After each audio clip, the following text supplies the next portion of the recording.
This man quit his job to save the farms of 3 families the government had imprisoned.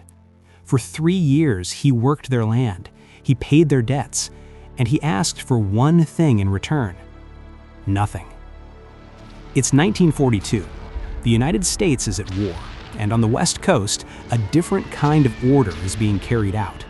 Soldiers aren't just fighting abroad, they're appearing on doorsteps in California, Washington, and Oregon. They're handing notices to neighbors, to shop owners, to farmers. You have 1 week to leave your life behind. This is Executive Order 9066. Over 120,000 Japanese Americans, 2/3 of them born in the US, citizens, are forcibly removed from their homes and sent to internment camps. They're told to bring only what they can carry. Everything else, their businesses, their possessions, their life's work, must be abandoned. In the farming community of Florin, California, 3 families, the Tsukamotos, the Nitas, and the Okamotos, are given the same impossible order. They must walk away from the orchards and vineyards they've spent decades nurturing. The land isn't just their livelihood, it's their identity. And history shows that when people are forced out, others often move in. Property disappears, banks foreclose, neighbors help themselves. Enter Bob Fletcher, a 32-year-old white agricultural inspector. He knows these families, he's seen their work ethic, their integrity, and he watches as the community fractures, some in fear, some in prejudice, some just looking away. So Bob Fletcher does the unthinkable. He walks away from his stable government job. He approaches the 3 families before they're transported, and he makes a promise: I will keep your farms alive until you return. No contract, no salary, just a handshake. For the next 3 years, while the families endure the dust and confinement of camps like Manzanar and Tule Lake, Bob Fletcher becomes the guardian of their legacy. He moves into a tiny spare bunkhouse on one of the properties. Every day, from sunrise to sunset, he tends 90 acres alone.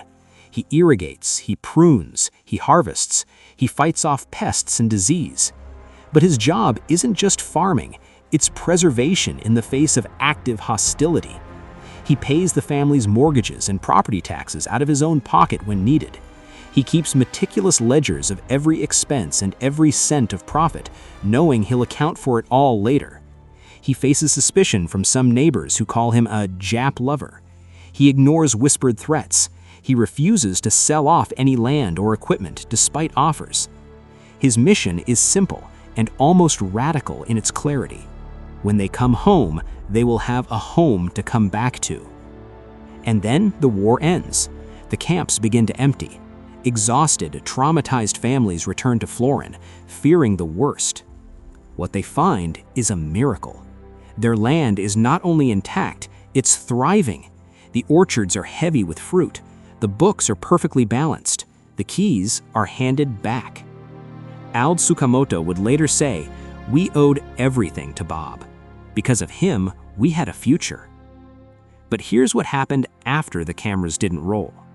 Bob Fletcher didn't hold a press conference. He didn't ask for recognition.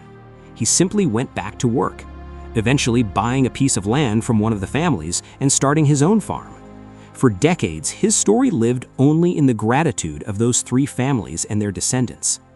He lived to be 101, and in his final years, when a few journalists finally found him, his humility was unchanged. "I just did what any decent person would have done," he insisted. But that's the point. In a moment defined by fear, so few did. So why does this matter now? Because Bob Fletcher's story is a masterclass in quiet integrity. It's proof that heroism isn't always a single explosive act.